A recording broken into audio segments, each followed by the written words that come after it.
God is good. Elohim est bon. Elohim est bon.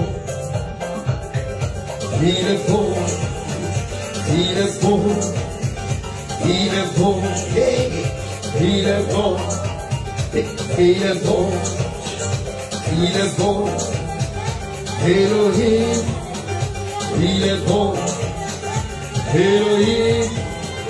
Il est bon, il est bon, il est bon, il est bon, il est bon, il est bon, Elohim, il est bon, il est bon, il est bon.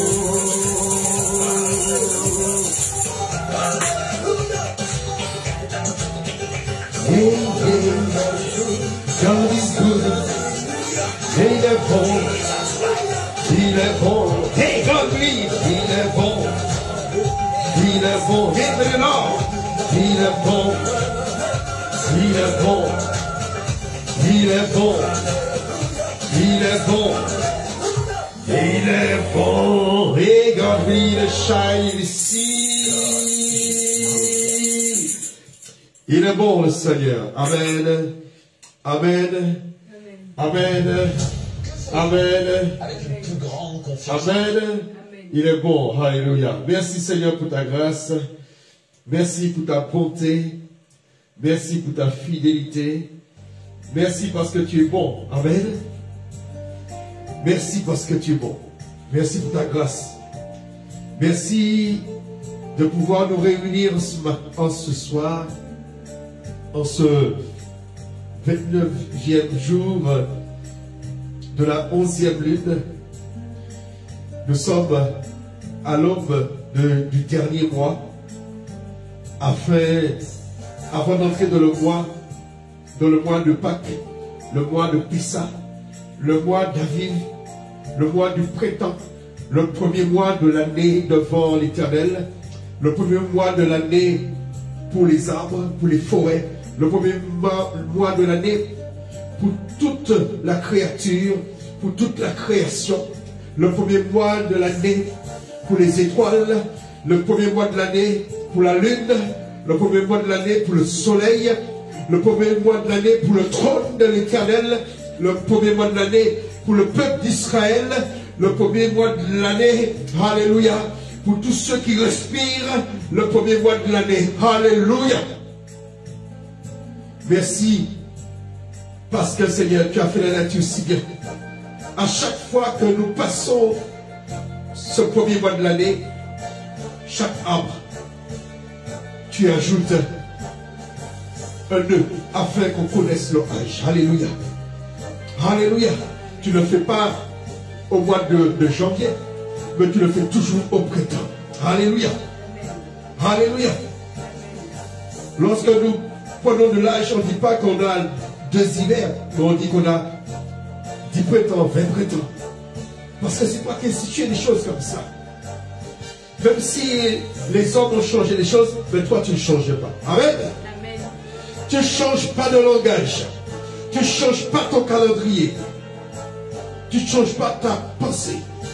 Tu ne changes pas tes rendez-vous. Tu ne changes pas tes shabbats. Tu ne changes pas, Seigneur. Tu ne changes pas tes mitzvot. Tu ne changes rien du tout. Alléluia. Tu ne changes pas ton alliance. Tu ne changes pas ta bonté. Et merci pour ta grâce. Merci pour ta bonté. Merci pour ta fidélité. Alléluia. Hamashia, le Yon Yehuda, le roi des rois, Yeshua Ye, Hamashia, le Yon Yehuda, le roi des rois, Yeshua Ye, Hamashia, le Yon Yehuda, le roi des rois, Yeshua et Hamashia, le Yon Yehuda, le roi des rois, il est là, Yeshua, Yeshua, roi des rois, Yeshua, Yeshua.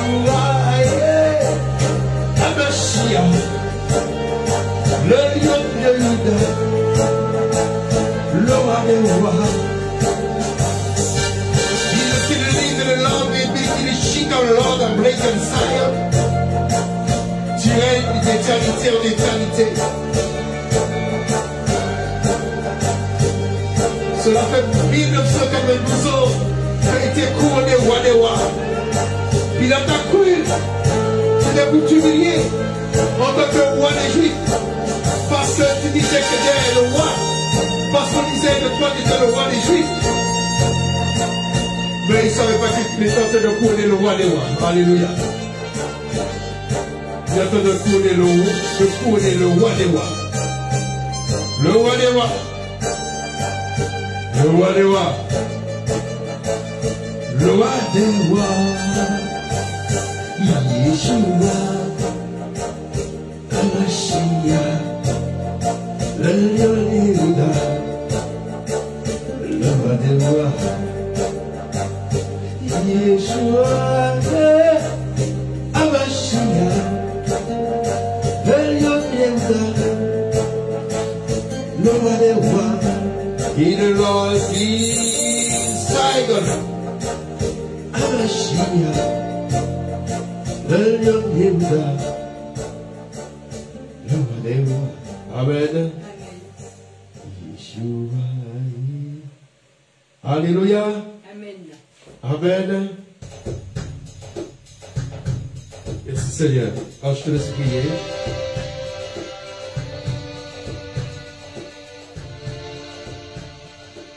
Merci Éternel, merci pour le moment que tu nous permets d'être là. Merci de ta présence. Merci de ton esprit. Merci de ta compassion. Merci pour le 4e jour où tu créas les astres et tout ce qui s'ensuit, Éternel. Merci de ta royauté. Merci de ta fidélité, car tu es toujours fidèle. Nous ne sommes pas toujours fidèles, mais toi, tu restes toujours fidèle. Merci de ton amour. Merci de tes beautés. Merci parce que tu es le Père sous contrôle. Et la terre est ton marchepied. Merci pour tous les auditeurs qui nous écoutent. Merci pour la parole que tu vas nous enseigner. Merci pour que nos oreilles spirituelles et nos yeux spirituels s'ouvrent en ce moment, Éternel. Amen. Amen. Alléluia. Amen. Amen. Amen. Alléluia. Gloria al ne shai brik ne shairo. Yeshua. Yeshua. Yeshua. Yeshua. Alléluia. Amen. Amen, amen, amen, amen, amen, amen, amen, amen. Alors, aujourd'hui nous sommes le 29e jour du 11e mois. Et nous sommes l'année 1992.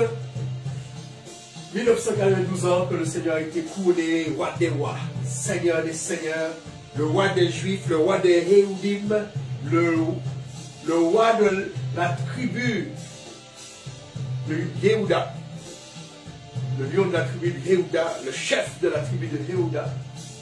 Hein? Ils n'ont pas voulu le reconnaître comme fils d'Élohim ou comme Messie, mais ils l'ont couronné comme roi. Amen. Amen. Amen. Amen. Alléluia.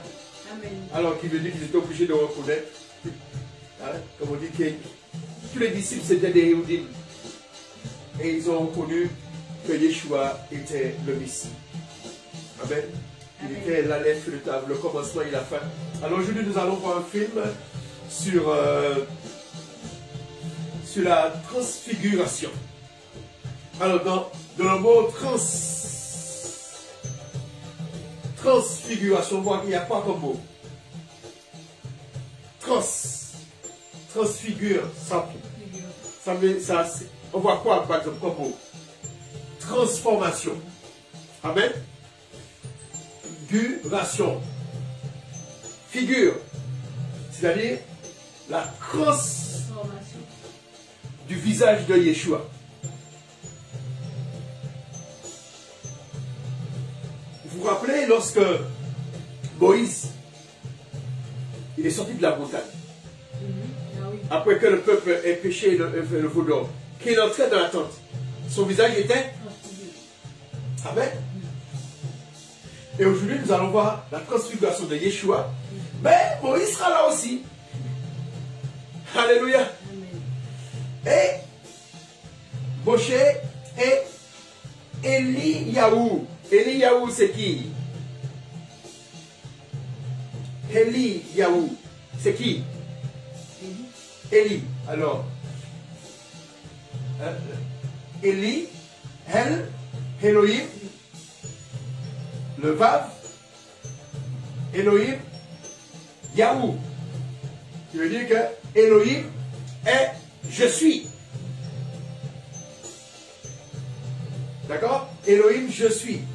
Donc on dit, mon Dieu, Eli, Yahou, veut dire, ça veut dire que Elohim et je suis, ou Elohim, je suis. Amen. C'est comme on dit, quand quand Thomas s'est présenté devant le Seigneur, quand le Seigneur lui a montré les mains, il a dit mon Seigneur et mon Elohim. D'accord? Elohim, je suis. Hein? Eliyahu, Elohim, je suis. Ou je suis Elohim. Amen. Je suis et Elohim. Hein? Elohim, il s'appelle je suis. C'est pourquoi il avait dit de dire au peuple qui te demandait son nom, de dire Yahou. Yahoué. C'est Yahoué en abrégé. Amen. Amen. Eli et le Vav, et pas le Vav, le Yod. Le Yod, qui est la main. Amen. Amen. Amen. Alors nous allons regarder ce film sur la transfiguration. Alors c'est dans Matthieu 17. Matthieu 17, la transfiguration. Alors, une petite pub et je vous mets ça. Salut, je m'appelle Laetitia Dalbiès, je suis artisan textile spécialisé dans le Voilà. crochet en velours. Je vends mes créations sur mon e-shop et je collabore avec des marques.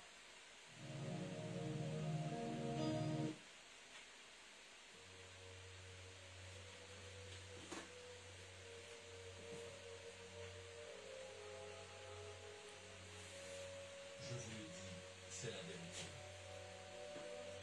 Quelques-uns ici ne mourront pas avant de voir le Fils de l'homme venir comme roi.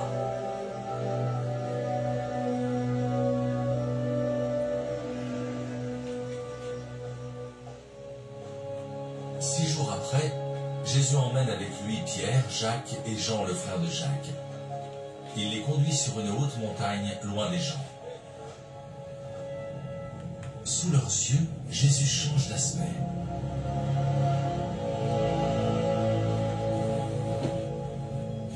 Son visage brille comme le soleil, et ses vêtements deviennent blancs comme la lumière. Tout à coup, les trois disciples voient Moïse et Élie qui parlent avec Jésus.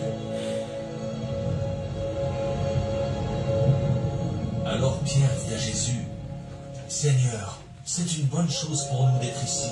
Si tu le veux, je vais faire ici 3 abris, un pour toi, un pour Moïse et un pour Élie. »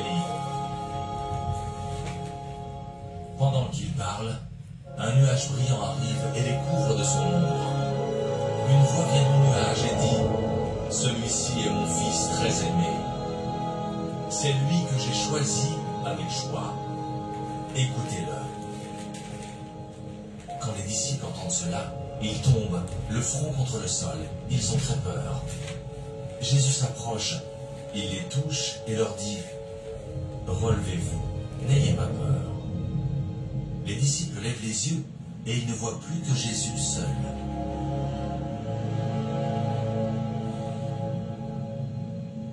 Pendant qu'ils descendent de la montagne, Jésus leur donne cet ordre. « Ne dites à personne ce que vous avez vu, jusqu'à ce que le Fils de l'homme se réveille de la mort. » Alors les disciples demandent à Jésus, « Les maîtres de la loi disent, Élie doit venir d'abord, pourquoi donc ?»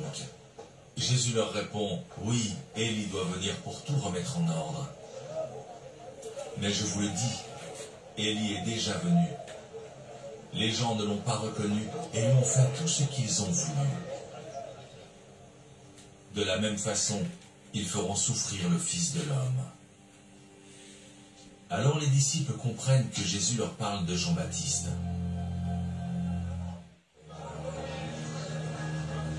Jésus et ses disciples arrivent près de la foule. Un homme s'approche de Jésus et il se met à genoux devant lui. Il dit, « Seigneur, aie pitié de mon fils. Il a un esprit qui le secoue et il souffre beaucoup. Souvent il tombe dans le feu ou dans l'eau. Je l'ai amené à tes disciples, mais ils n'ont pas pu le guérir. » Jésus répond, « Vous les gens d'aujourd'hui, vous n'avez pas la foi, vous faites le mal. Je vais rester avec vous combien de temps encore? Je vais vous supporter combien de temps encore? Amenez-moi l'enfant ici. »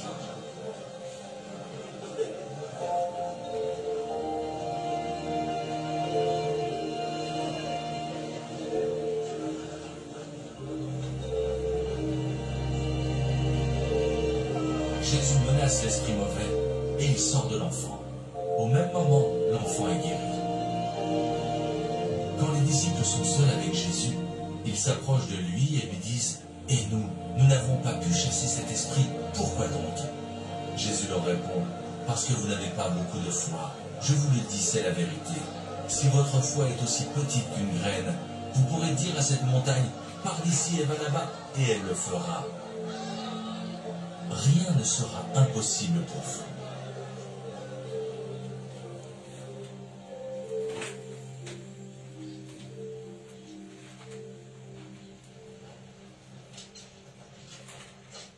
Les disciples sont réunis en Galilée. Jésus leur dit, « Le Fils de l'homme va être livré aux mains des hommes. Ils vont le faire mourir.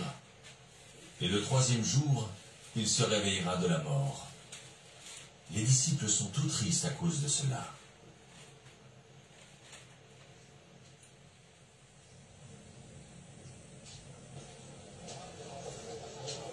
Jésus et ses disciples arrivent à Capernaum. Ceux qui font payer l'impôt du temple s'approchent de Pierre et lui demandent « Est-ce que votre maître paye l'impôt du temple ?» Pierre répond « Oui. »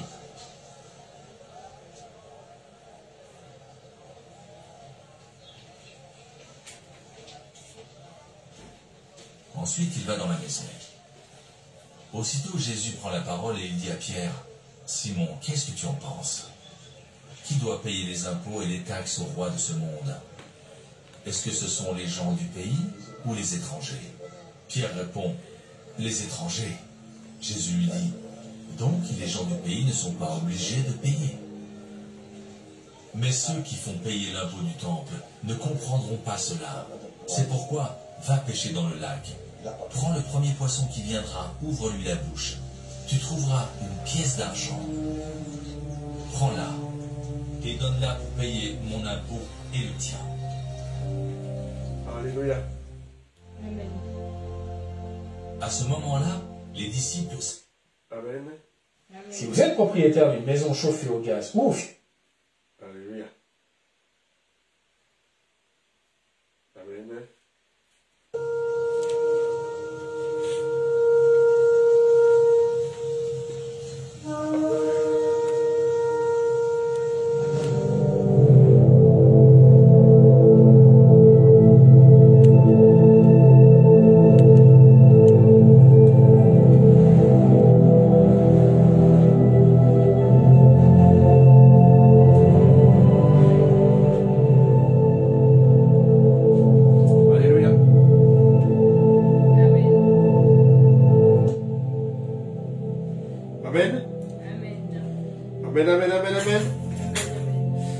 Voilà.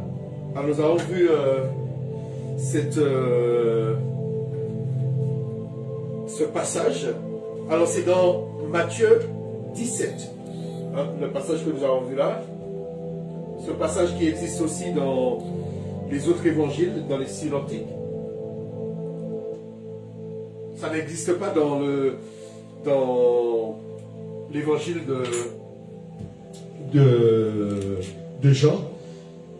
Ça existe dans Matthieu, Luc et Marc. Amen. Amen. Amen. Amen. Alors, la première des choses, il est dit, verset 1er, 6 jours après. Mais 6 jours après quoi? Après ce que nous avons vu hier. C'est après que le Seigneur ait dit à Pierre, lorsque Pierre lui a dit, quand il lui a posé la question, qui suis-je? Et Pierre a dit que tu es le Messie et le Fils d'Élohim. Amen. Et après, Pierre est venu le voir pour lui dire, lorsqu'il a annoncé sa mort, Pierre est venu le voir pour lui dire que ça n'arrivera pas. Et il a dit à Pierre, passe derrière moi, Satan. Hein? C'est un langage qui choque les chrétiens. Mais Yeshua, qui dit Satan, c'est pas Pierre.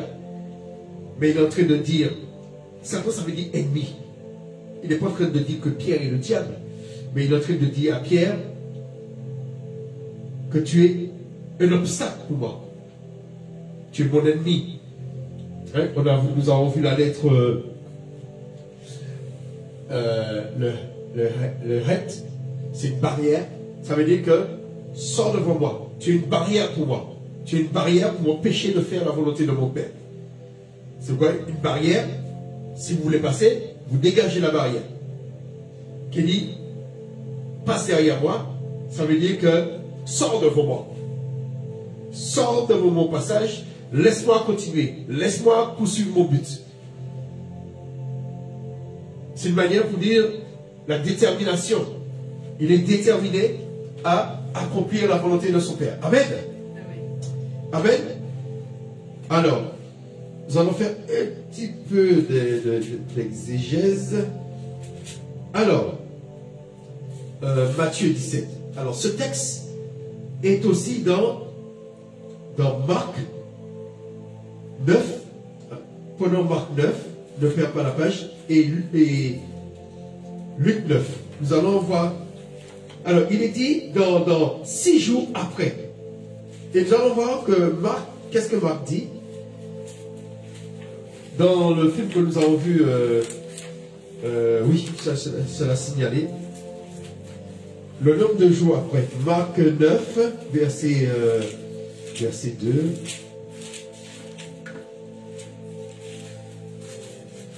6 jours plus tard. Marc dit 6 jours plus tard. Amen. Pareil que Matthieu. Alors, allez-y dans Luc 9, verset 29. Luc a une petite différence. Luc 9, verset 29. Il parle ainsi parce que Non, verset 28. Verset 28. quand il vit Jésus, il se jeta à ses pieds en criant de toutes ses Non, non, je parle de 9. Luc 9, verset 28. verset 28. Environ 8 jours après. Voilà. L'entretien. Environ 8 jours après. Après que Yeshua ait prononcé les paroles concernant Pierre. Amen. Et là, il le dit 6 jours après. Qui veut dire que Matthieu et Marc sont plus précis. Mais tandis que Luc, il dit environ. Qui veut dire ça environ une semaine. 6 jours après, c'est par exemple, aujourd'hui nous sommes, je n'ai même pas noté pour vous quel jour de la semaine que nous sommes. Nous sommes le 4e jour de la semaine aujourd'hui. 4e jour. Le 4e jour, ça correspond au mercredi. Et dans le monde spirituel, les jours commencent au coucher du soleil, non pas à minuit. Amen. À minuit, ça veut dire le milieu de la nuit. Alors les jours ne commencent pas au milieu, ça commence pas au milieu, mais ça commence au bout, ça commence au départ, pas au milieu. Le départ, c'est au coucher du soleil. Alors, supposons nous sommes le 4e jour. 6 jours plus tard, ce sera quoi? C'est plus 6, qui veut dire que ce sera une semaine. 7 jours plus tard, ce sera dans 8 jours, c'est ce qu'on dit dans 8 jours. Qui veut dire, en gros, voilà, c'est la petite différence qu'il y a entre les deux. Un dit 6 jours plus tard et l'autre dit 8 jours. Hein, ce qui fait une différence de jours. Amen. Alors, verset 1er, chapitre 17 de Marc, de Luc. Qu'est-ce qu'il est dit?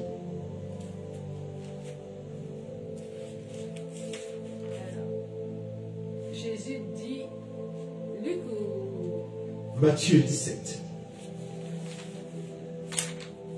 6 jours plus tard, Jésus prit avec lui Pierre, Jacques et Jean son frère, et les emmena sur une haute montagne à l'écart. Il fut transfiguré devant eux, son visage se mit à resplendir comme le soleil. Ses vêtements prirent une blancheur éclatante comme la lumière, et voici que Moïse et Élie leur apparurent, ils s'entretenaient avec Jésus. Amen. Alors, Yeshua fut transfiguré. Hein, ça veut dire que son visage a changé et métamorphosé. C'est ça? Comment on dit? Métamorphosé. Voilà, métamorphosé. Amen. Alors, ce qui fait que... Mais qu'est-ce qui s'est passé? Son visage s'est métamorphosé. Et qu'est-ce qui s'est passé? Son corps est devenu... son visage est devenu resplendissant comme le soleil. Ses vêtements deviennent blancs, comme la lumière. Il commence à briller. Hein, comme Moïse, lorsqu'il entrait dans la tente, et le peuple ne pouvait pas regarder son visage. Pareil pour les disciples, ils ne pouvaient pas. Moïse et Élie leur apparut. Ils s'entretenaient avec lui. Ça veut dire que les disciples étaient un petit peu plus loin. Et ils regardaient Moïse et Élie parler avec le Seigneur. Comment ils savaient que c'était Moïse et Élie? Peut-être sur le champ, ils ne savaient pas. Mais on verra qu'à un moment, Pierre dit, il nomme le nom de Moïse. Est-ce que c'est le rédacteur qui commençait par la suite que c'était Moïse? Mais Pierre prononce le nom de Moïse et d'Eliaou. Alors, qu'est-ce qu'on peut dire?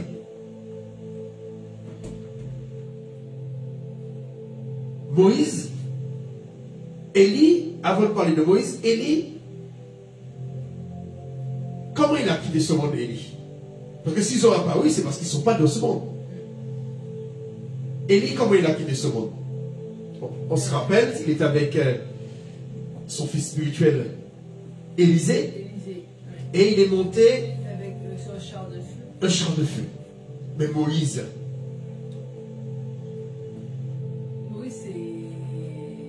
comment il a quitté ce monde? Je sais que j'ai dit que...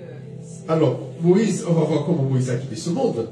Prenons Deutéronome 40, le dernier livre le dernier chapitre de Deutéronome, le chapitre 34.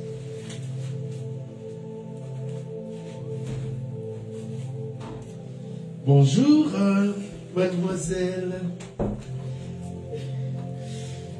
Ah. Alléluia. Alors, nous sommes dans Matthieu, la transfiguration. Amen. Alors prenons le Deutéronome 34. Alors, prenons Deutéronome 34. Verset... Attendez, je cherche voilà, un petit truc là. Je rappelle ma page. Alors, le verset 4 à 6. Deutéronome 34, 4 à 6. Tu peux le lire?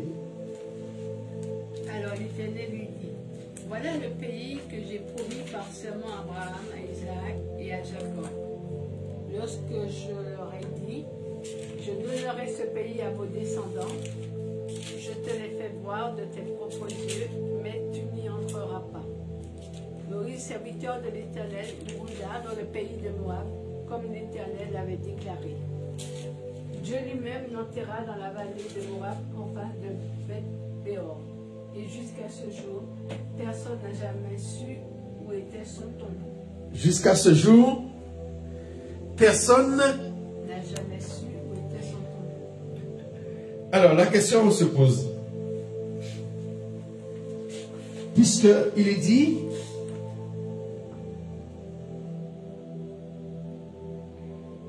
on peut lire au verset 7, il est dit, Moïse était âgé de 120 ans lorsqu'il mourut. Sa vue n'était pas éteinte et sa vigueur n'avait pas disparu. Mais on dit que, verset 6, l'Éternel l'ensevelit. Alors, je ne sais pas, j'ai une petite note là pour voir est-ce qu'ils ont mis... alors, mais l'Éternel l'a enseveli, mais on ne sait pas où qu'il a enseveli. Alors, si on ne sait pas où qu'il a enseveli, Pourquoi on n'a pas retrouvé l'endroit qu'on l'a enseveli?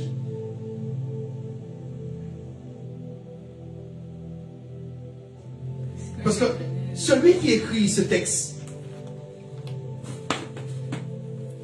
quand Moïse a disparu, pour lui, Moïse est enseveli. Mais c'est juste, on ne sait pas où il est enseveli. Mais est-ce que, si on ne sait pas où on l'a enseveli, comment on peut être sûr qu'on l'a enseveli?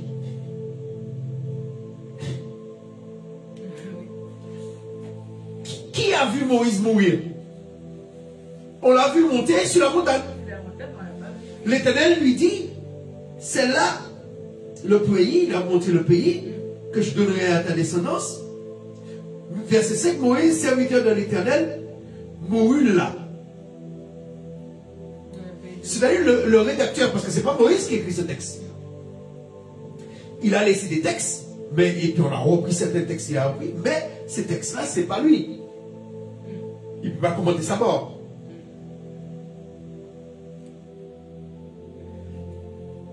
Comment on sait que l'Éternel lui a dit il va mourir? Il ne va pas entrer dans le pays. Mais personne ne peut certifier que Moïse est mort.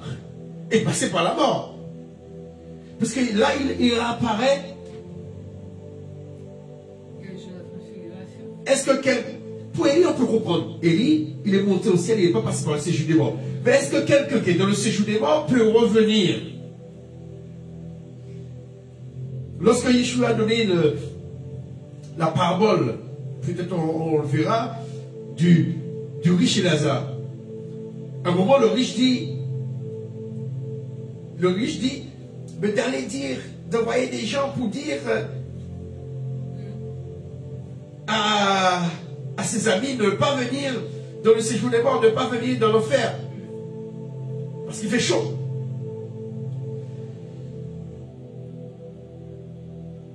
Il dit, mais s'il y a quelqu'un qui revient de la mort, les gens vont quoi? Et lui, c'est pas possible. Moïse, est-ce qu'il a connu le séjour des morts? Ou est-ce qu'il a eu la même destinée qu'Élie? Et c'est pour cela qu'il pouvait se retrouver là. Est-ce que réellement il est passé par la mort? Ou peut-être il est mort, mais il n'a pas été enterré. Son corps n'a pas été enterré. Amen. Puisque là, on n'a pas retrouvé son corps. On a pensé que l'Éternel lui-même l'a enterré. Puisque s'il était mort et puis l'Éternel ne l'avait pas enterré, on aurait retrouvé son corps. On aurait senti l'odeur. Mais là, aucune trace de fouille. Hein? Comme cette femme qu'on recherche là. Mais elle n'a pas connu toutes les femmes que leur mari a peut-être tuées, puis soit il les a enterrées, soit il les a envoyées dans la mer. On ne retrouve pas. Pas d'indice. Mais là, personne n'a vu Moïse mourir. Personne n'a vu Moïse aussi être enterré. Personne ne l'a vu aussi monter au ciel. Comme Élie, il y avait des témoins.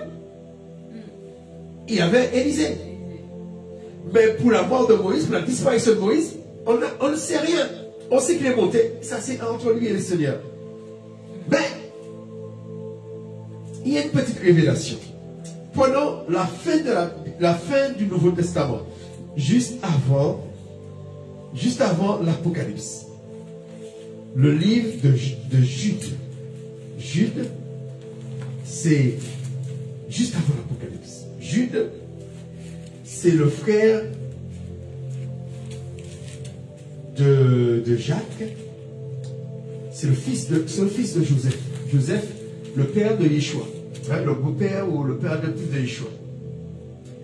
Et il est en train de parler un peu du passé, du temps d'Enoch, du temps du déluge.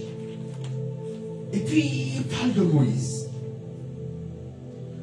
Il fait une petite anecdote et il parle de Moïse. Au verset 9 de Jude, le verset 9. Il dit, bon, pour bien comprendre le contexte, mais c'est le verset 9 qui nous intéresse. Puisqu'il parlait de Sodome et Gomorrhe, qui a été jugé. Et au verset 8, il dit, malgré cela, ces hommes aussi, dans leur rêverie, souillent la chair, méprisant l'autorité du Seigneur, injurant la gloire. Et le verset qui nous intéresse, c'est puisqu'il nous dit quelque chose qui n'est pas dans la Torah. Jude. Or,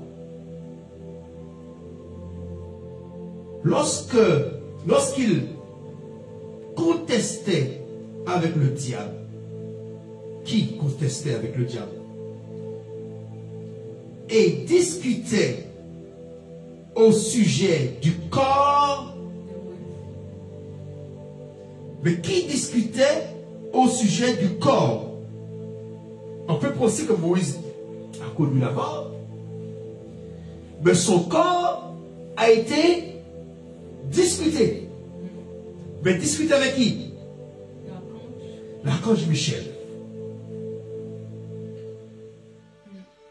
On suppose bien, c'est pas l'Éternel lui-même qui allait venir enterrer Moïse, mais il a envoyé un ange.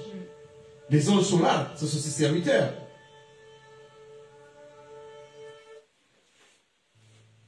Ce sont ses serviteurs. Mais son corps a été discuté. Pourquoi? Le diable, il voulait que le corps de Moïse aille où? Oui, il voulait que Moïse, son corps, parce que le corps, ça va où le corps? Le corps va dans la terre. C'est là qu'il va se juger mort. Si son corps a été discuté, ça veut dire que son Moïse n'a pas été enterré. On ne parle pas de son âme. On ne parle pas de son souffle, on ne parle pas de son esprit, on parle de son corps. Et c'est pourquoi on n'a pas retrouvé le corps de Moïse. Son corps a été discuté. Ça veut dire que il est sur mon bord. Mais le diable voulait que ce corps reste là. Là, face dans le pays de... Comment ça s'appelle ce pays-là? Le pays de Moab. Mais l'Éternel n'a pas décidé ainsi. Et c'est l'archange Michel, il dit, n'osa pas porter contre lui un jugement injurieux, mais il dit que le Seigneur te réprime. C'est pourquoi on retrouve Moïse dans les évangiles. Parce que Moïse, Matthieu 17, parce que Moïse,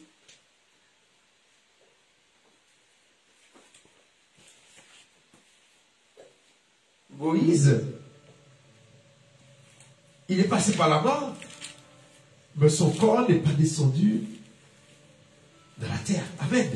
Et son âme n'a pas été dans le séjour des morts. Il a eu le même sort qu'Élie et Enoch. Élie et Enoch ne sont pas passés par la mort. Ils sont montés au ciel. Amen. Yeshua est passé par la mort. Il est descendu au tombeau. Même Moïse. Même si le livre de Deutéronome dit que l'Éternel l'a enterré, mais Jude lui révèle que son corps a été discuté. Et le corps, c'est dans la terre, ça va. S'il a été discuté, ça veut dire que le diable voulait qu'il soit enterré. L'ennemi, Satan, ça veut dire l'ennemi. L'ennemi ne voulait pas que... Parce que c'est-à-dire quand l'Éternel a envoyé Michel-Ange pour prendre le corps de Moïse, l'ennemi a lutté avec lui.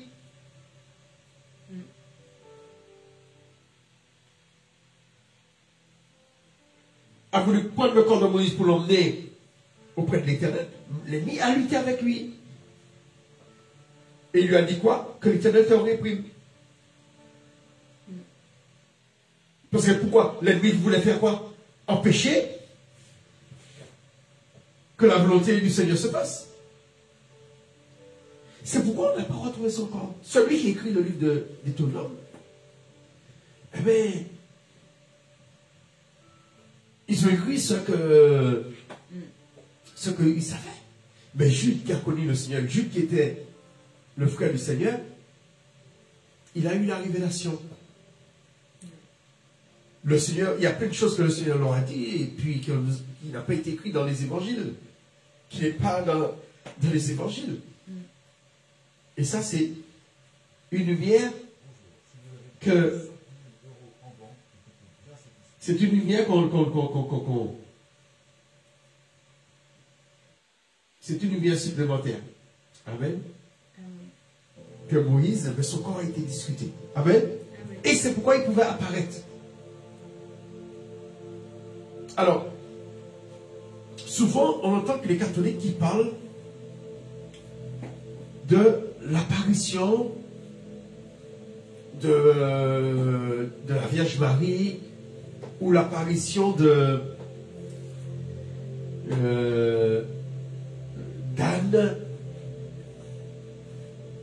Cela est possible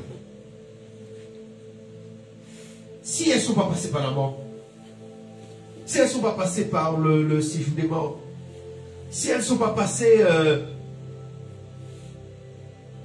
si leur corps n'est pas resté en terre. Le Nouveau Testament ne nous parle pas de la mort de Marie. Alors, aucun protestant ne peut dire avec assurance, avec preuve, qu'elle ne peut pas apparaître comme Moïse et Élie. Nul d'entre nous ne pouvons dire que son corps a été enlevé comme Moïse.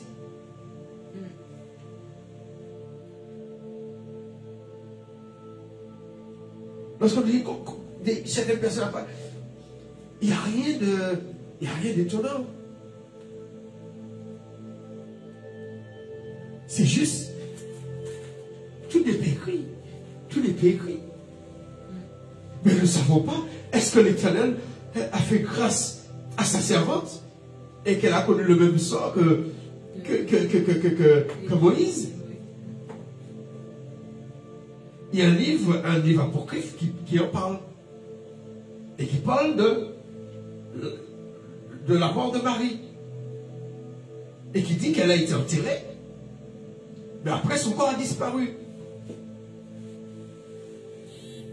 Alors le Seigneur ne va pas regarder nos convictions religieuses. S'il a envie de faire apparaître à l'autre, s'il a envie de faire apparaître ailleurs,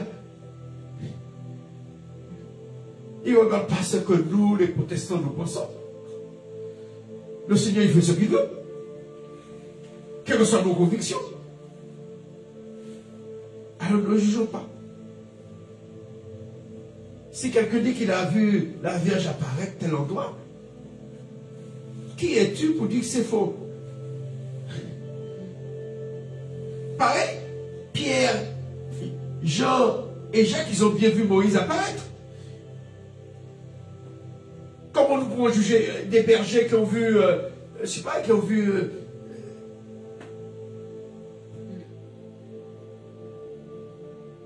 nous ne pouvons pas juger. Ce n'est pas nous qui décidons qui doit apparaître, qui ne doit pas apparaître.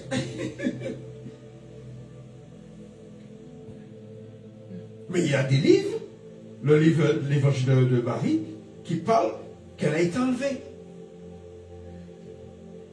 Et lisez ce livre, je peux vous dire qu'il y a beaucoup d'émotions.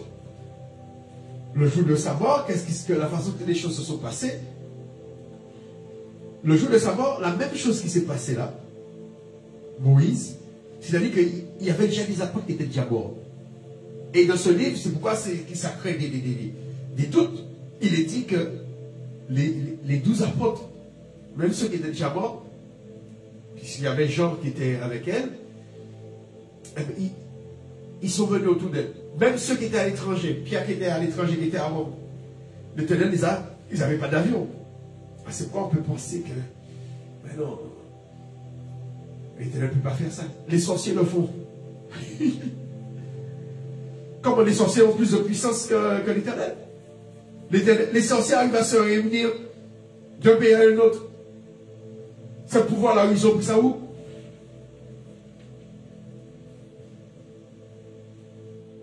Alors ce pouvoir-là, c'est pour eux que l'Éternel a créé ça. Il n'y avait pas d'avion, comment ils font? Philippe est sorti de nos doigts et l'Éternel l'a transporté ailleurs. Amen. Même aujourd'hui, vous allez voir des hommes de Dieu qui ont des paroles de connaissance. Et ils nous disent, là, je rentre chez Abidjan, je rentre dans la maison de la personne, on ne va pas comprendre ça.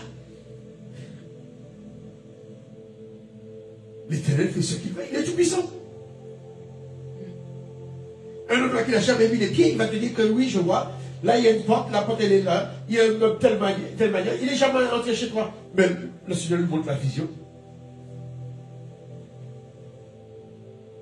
Il n'y a pas besoin de se déplacer. De même que nous n'avons pas besoin de nous déplacer pour aller à Jérusalem, pour rencontrer le Seigneur. Mais des fois, nous n'avons pas besoin de nous déplacer pour aller dans tel pays, pour aller... en parlant de Poutine. Mais avec des dons spirituels comme ça, tu peux te déplacer. Poutine, il s'est mis dans un bunker. Mais spirituellement, tu peux te déplacer et aller lui parler pendant que toi tu es en France. Même si c'est un bunker, même si c'est fermé à double tour. La puissance de l'Éternel.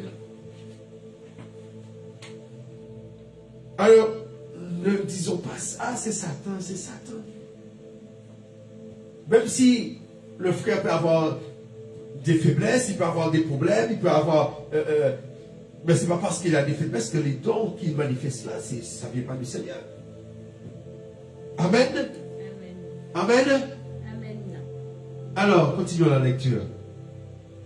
Pierre, il dit, mettons, verset 3. Pierre prit la parole et dit à Yeshua, Seigneur, il est bon que nous soyons ici. Si tu le veux, je dresserai ici 3 tentes. Une pour toi, une pour Moshe, une pour Eliyahu. Alors, on peut se poser la question, comment il a su que c'était eux? Soit il les a entendus parler, puisqu'il était en train de parler avec Yeshua. Et c'est là qu'ils ont su que c'est qui? Parce que c'est pas Yeshua qui a dit, bon, c'est Élie.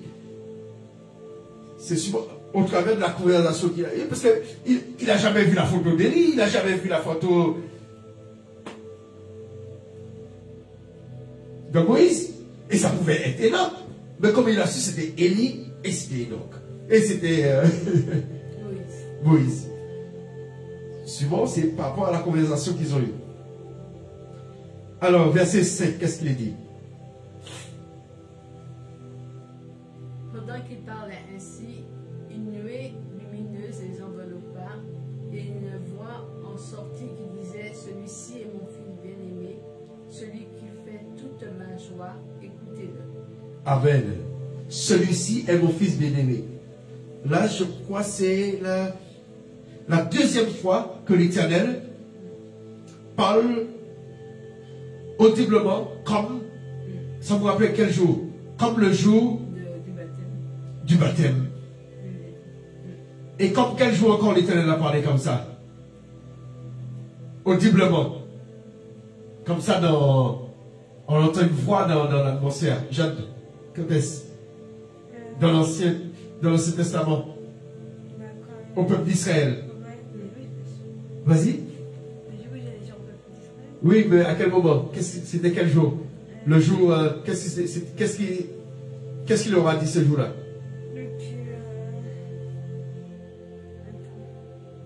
Le jour des 10 commandements, les 10 paroles. Il leur a parlé audiblement, tout le monde a entendu. Et par la suite, on reverra, l'Éternel a recommencé la même chose dans le temple. Lorsque le jour que Yeshua est entré triomphalement. Mais on voit que l'Éternel là, il dit que c'est mon fils bien-aimé. Alors le livre qui dit que l'Éternel n'a pas engendré, il n'a pas été engendré, c'est faux. L'Éternel lui-même dit que c'est son fils. Ça veut dire que lui-même admet qu'il a engendré. Amen. Amen. Amen. Les saints reconnaissent que Yeshua est le Messie, mais on ne reconnaît pas que l'Éternel engendre. Et là, l'Éternel est en contradiction avec le prophète Mohamed. Il a engendré. Amen. Ce n'est pas une falsification du Nouveau Testament. Verset 6. Qu'est-ce qu'il dit? En entendant cette voix, les disciples furent terrifiés et tombèrent le visage contre terre. Mais Jésus s'approcha et posa la main sur eux en disant, relevez-vous et n'ayez pas peur. Alors ils se levèrent les yeux. Non, alors ils levèrent les yeux et ne virent plus que Jésus seul. Pendant qu'ils descendaient de la montagne, Jésus leur donna cet ordre. Ne racontez à personne ce que vous venez de voir avant que le Fils de l'homme soit ressuscité. Amen. Qui veut dire toutes ces choses, c'est à la résurrection qu'ils ont raconté ça. Amen. Amen. Alors, continuons cette histoire. Les disciples lui demandèrent alors, pourquoi donc les spécialistes de la loi disent-ils qu'Élie doit venir d'abord? Il leur répondit, effectivement, Élie doit venir remettre toutes choses en ordre. Or, je vous le déclare, Élie est déjà venu, mais ils ne l'ont pas reconnu. Au contraire, ils l'ont traité comme ils l'ont voulu. Et c'est le même traitement que va subir de leur part le Fils de l'homme. Amen. Les disciples comprirent Oui, alors voilà. qu'il parlait de Jean-Baptiste. Il les dit, Élie doit venir d'abord. Lorsque, parce que les scribes, les pharisiens, pour eux, devant le Messie, Élie devait venir annoncer la venue du Messie. Mais c'est Jean-Baptiste qu'on a envoyé. Oui, Jean-Baptiste. Je ne sais pas ce que vous vous rappelez, vous avez peut-être déjà entendu ces genres d'histoire.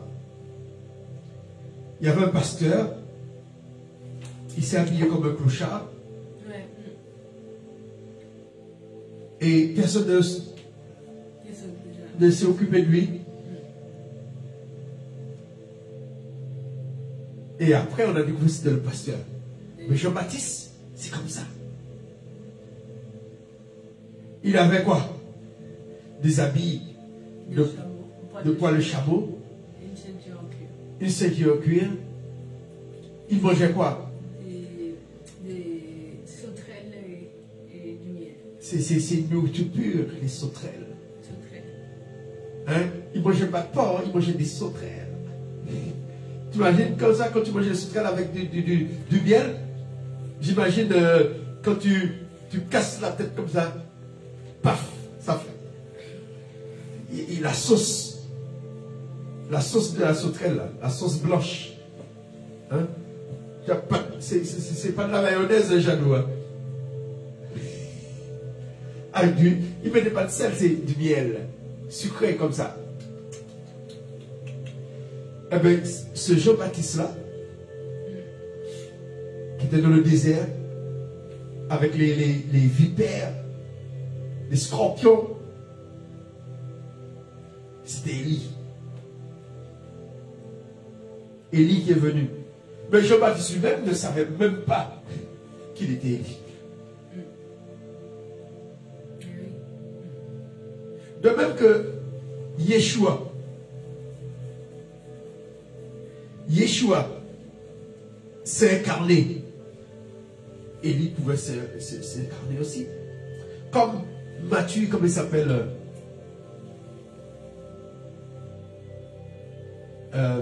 Melchisedec. Melchisedec, on ne connaît pas ni son père ni sa mère. Mais lorsqu'on lit l'un des livres d'Enoch, on découvre que Melchisedec était né avant le déluge. Et bébé, l'Éternel l'a repris. Melchisedec, c'était le fils de la femme du frère de Noé, Er. Je crois que c'était le deuxième fils. Et lui, Er, lorsque, comme ça s'appelle, Mathusalem est mort, leur grand-père, puisque leur grand-père a pris la place d'Enoch, qui était le prêtre. Et Mathusalem est devenu le prêtre. Et après, c'est le frère de Noé qui a remplacé son grand-père Mathusalem. Et quand il revient de sa prêtrise, plus de 9 mois après, il découvre que sa femme est enceinte où elle a accouché. Et comme ils n'ont pas cru, l'Éternel a pris la femme. Et l'Éternel n'a pas voulu que l'enfant périsse aussi dans le déluge. L'Éternel l'a enlevé avant. Et c'est pourquoi il est réapparu quelques siècles plus tard à Abraham. C'est pourquoi on ne connaissait pas sa mère, parce que lorsqu'il est apparu, déjà grand, chef de la ville des Jébusiens, Jérusalem. Et on ne comprenait pas, on ne connaissait pas son père, on ne connaissait pas sa mère, puisque déjà il n'a pas eu de père, il a eu une mère, il a eu la même naissance que Yeshua. Mais il a connu la naissance avant le déluge. Et l'Éternel l'avait enlevé. Et il est réapparu. Et Jean-Baptiste, on ne sait pas qu'est-ce qui s'est passé. Jean-Baptiste, on sait que sa mère n'avait pas d'enfant. Et l'Éternel a fait un miracle. Mais peut-être c'est l'esprit d'Élie qui l'a reçu. Alléluia. L'Éternel fait ce qu'il veut. Le monde des mystères, si on est cartésien, on est dogmatique, c'est comme ça, c'est comme ça. L'Éternel fait ce qu'il veut dans le domaine spirituel. L'Éternel n'est pas obligé de respecter les règles de la nature.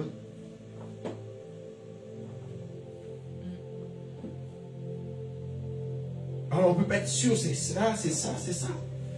Amen. C'est pourquoi Jean-Baptiste qui dit, non, il n'est pas Élie. Parce que peut-être lui-même ne savait pas.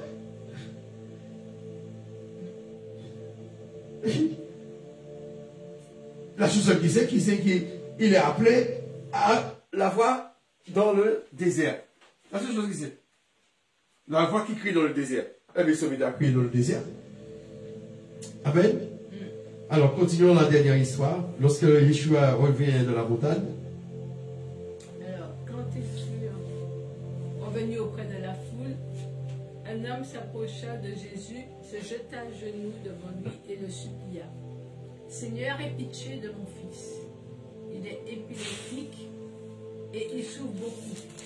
Il lui arrive souvent de tomber dans le feu ou dans l'eau. Je l'ai bien emmené à tes disciples, mais ils n'ont pas réussi à le guérir. Jésus s'exclama alors, gens incrédules et infidèles à Dieu, jusqu'à quand devrais-je encore rester avec vous? Jusqu'à quand devrais-je encore vous supporter? Amenez-moi l'enfant ici. Jésus commande avec célérité au démon de sortir et immédiatement celui-ci sortit de l'enfant qui fut guéri à l'heure même. Alors les disciples prirent Jésus à part et le questionnèrent. Pourquoi n'avons-nous pas réussi, nous, à chasser ce démon? Parce que vous n'avez que peu de foi, leur répondit-il. Vraiment, je vous l'assure, si vous avez de la foi, même si elle n'était pas plus grosse qu'une graine de moutarde, vous pourrez commander à cette montagne, déplace-toi ici jusqu'à là-bas et elle ne ferait rien, ne vous serait impossible. Amen. Alors, lorsqu'il revient de la montagne, c'est à ce moment-là qu'il revient voir ses disciples. C'est à ce moment que cette histoire s'est passée. Puisqu'il n'était pas avec les trois. Alors, du coup, il reste 9. Mais ils n'ont pas pu chasser le démon.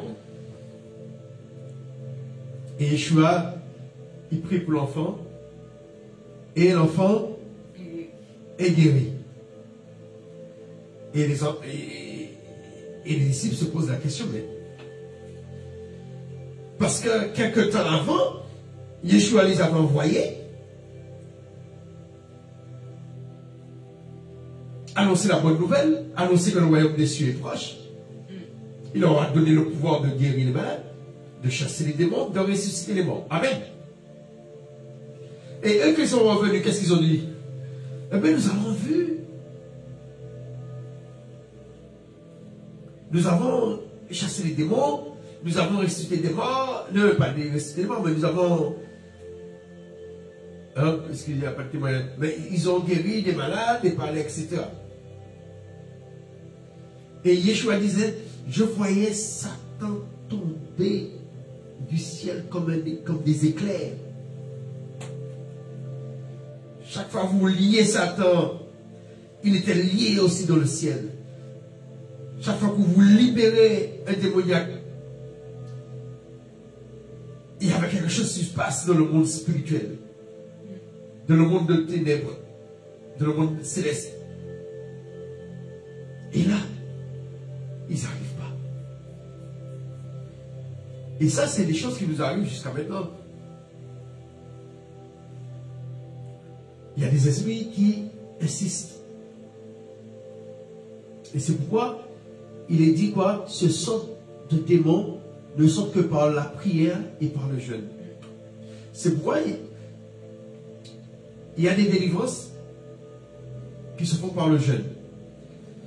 Le jeûne de celui qui prie, mais des fois, le jeûne de celui qui a l'esprit. C'est-à-dire que tant que cette personne ne prendra pas un temps de jeûne, il ne pourra pas avoir sa délivrance. Et c'est ce que Yeshua a voulu dire. Qui veut dire, le jeûne dont il parle, ce n'était pas le jeûne pour les apôtres. Hein. C'était le jeûne qu'il fallait que cet enfant fasse ce jeûne. Parce qu'un jour, on leur a posé la question, mais pourquoi tes disciples ne jeûnent pas? Il a dit, mais ils ne jeûnent pas parce que tant que je suis là, ils n'ont pas besoin de jeûner, mais quand je ne serai pas là, il va falloir qu'ils jeûnent. Je veux dire qu'il y a des délivrances. Quand on voit que ça insiste, ça ne change pas, il faut un jeûne. Et des fois, le Seigneur, il précise le nombre de jours. Ça peut être 3 jours, ça peut être 1 semaine, mais le Seigneur donne l'ordre. Amen. Amen. Ça, c'est très, très, très important. C'est pas... Des fois, c'est une question de foi aussi. Hein, puis dit, si vous avez la foi comme un grain de sénévé. Mais si vous n'avez pas la foi qu'il faut, faites un jeûne. Amen. Amen. Alléluia. Amen. Alors, verset 22, qu'est-ce qu'il dit? Un jour qu'ils parcouraient ensemble la Galilée, Jésus leur dit, le Fils de l'homme va être livré aux mains des hommes. Ils le feront mourir, mais le 3e jour, il ressuscitera. Amen. Il fut très attristé. Ça veut dire que c'est au moins la 3e fois qu'il leur dit ça. Qu'il leur annonce qui sera livré. Amen. Amen. Et la fin après, ils arrivent où? Ils se rendirent à Capernaum. Là, les agents chargés de percevoir l'impôt pour le temps vinrent trouver Pierre et lui demandèrent, votre maître ne paie-t-il pas l'impôt du temps? Si, répondit-il, il le paye. Quand Pierre fut entré dans la maison, Jésus prenant les devants lui demanda, qu'en penses-tu, Simon? Qui est ce qui paye les taxes et les impôts au roi de la terre, les fils ou les étrangers? Les étrangers, répondit Pierre. Donc, reprit Jésus, les fils n'ont rien à payer. Toutefois, ne semons pas le trouble chez ces gens. Descendons jusqu'au lac, lance ta ligne à l'eau, attrape le premier poisson qui mordra et ouvre-lui la bouche. Tu y trouveras une pièce d'argent, prends-la et donne-la aux agents en paiement de l'impôt pour nous deux. Amen. Alors ça, c'est très intéressant. La question que Yeshua pose à Pierre. Déjà, ils sont à Capernaum. Pierre est dans la même région. Amen.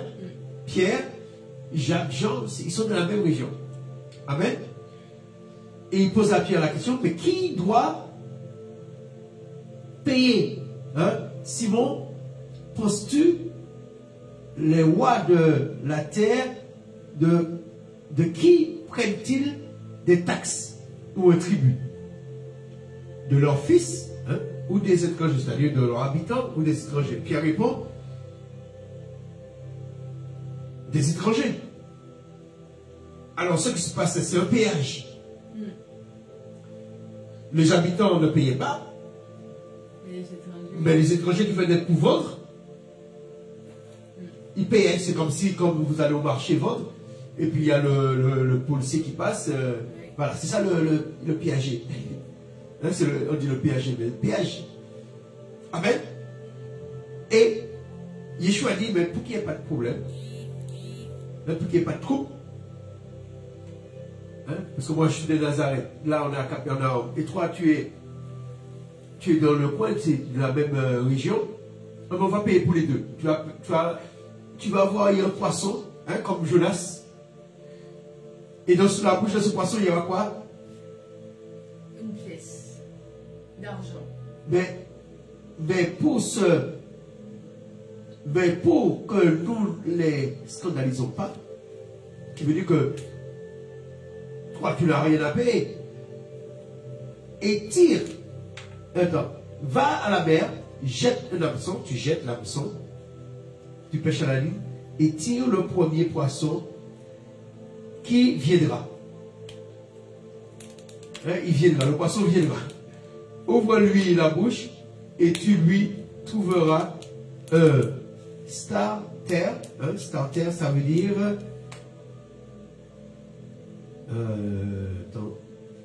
un starter, monnaie valant 4 drachmes, environ 1 franc or. Alors, il est dit, voilà, prends-le et donne-le-leur pour toi et pour moi, pour payer notre taxe. Amen. Comme ça, il n'y a pas de problème avec le roi de Capernaum. Et à l'époque, c'était la Galilée, c'était Hérode qui s'en occupait. Amen. Amen. Alléluia. Amen. Amen. Applaudissons le Seigneur pour ces quelques mots, ces quelques paroles. Amen. Amen. Et je vous laisse prier pour remercier le Seigneur. Merci Père. Merci pour cet enseignement. Merci pour cet enseignement qui nous a fait du bien. Merci pour le temps passé avec toi. Merci pour tes bontés. Merci pour ta patience envers nous. Merci pour ta compassion. Merci parce que tu es bon. Merci parce que tu es le maître des temps et des circonstances. Tu es le roi des rois.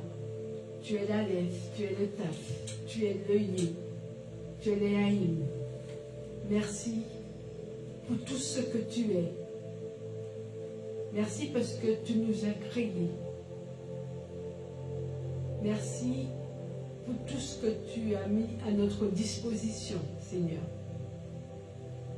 Merci, parce que tu dis qu'il y a un temps pour tout, un temps pour chaque chose. Merci pour chaque chose, Seigneur.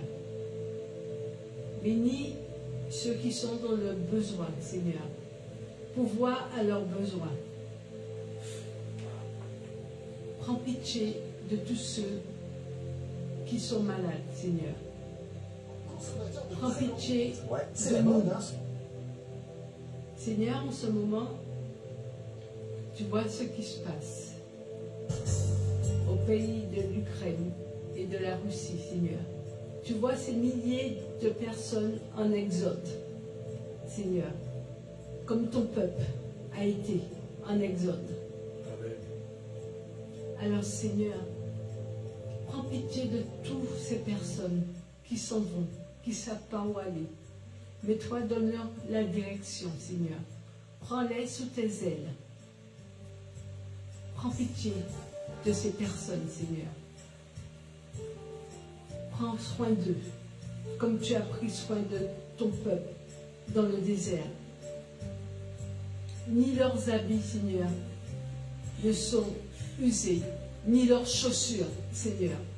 Fais de même pour ce peuple qui fuit tout ce qui se passe, Seigneur, pour voir leurs besoins. Envoie des Samaritains, Seigneur, car tu es le je suis. Tu es tout puissant dans toutes choses. C'est toi qui décides, Seigneur. Oui, Seigneur. Tant que tu n'as pas dit le dernier mot, Seigneur, merci. Merci pour ta grâce. Merci pour ta parole qui nous nourrit, Seigneur. Merci pour tout ce que tu fais, tout ce que tu feras et tout ce que tu es en train de faire à l'instant. Tu es formidable, Seigneur. Essuie les larmes sur tout visage qui pleure en ce moment, Seigneur. Délivre des captifs, délivre des prisonniers, Seigneur. Délivre, Seigneur. Oui. Merci. Merci parce que tu es bon. Tu es je suis. Tu es fidèle, Seigneur. Tu es amour, tu es vérité, tu es lumière. Tu es 3 fois saint. Amen. Merci de ta sainteté. Merci pour tout. Amen. Amen. Amen. Alors, Seigneur. Amen. Alors, soyez bénis et nous nous retrouvons,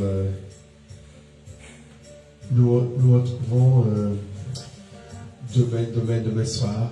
Amen. Alors, ce sera le dernier soir de la 11e lune, parce que un mois c'est 29 jours et l'autre mois 30 jours, de façon pour vous rattraper la demi-journée. Amen, les 12 heures. Alors soyez bénis. Voyez Amashia, le lion Yehuda, le roi des rois, Yeshua, Amashia, le lion Yehuda, le roi des rois, Yeshua, Amashia, le lion Yehuda, le roi des rois. Il Lord, baby no suka. Oh my baby, the Lord is choice. Il Lord, Yeshua, Amashia, le lion Yehuda, le roi des rois. Jesus Sire. Making Lord and digging Lord Jesus stick Lord and breaking light breaking sugar Lord and breaking sugar in my life Yeshua, Amashia, le lion Yehuda, le roi des rois, et Baïgal, Amashia, le lion Yehuda, le roi des rois,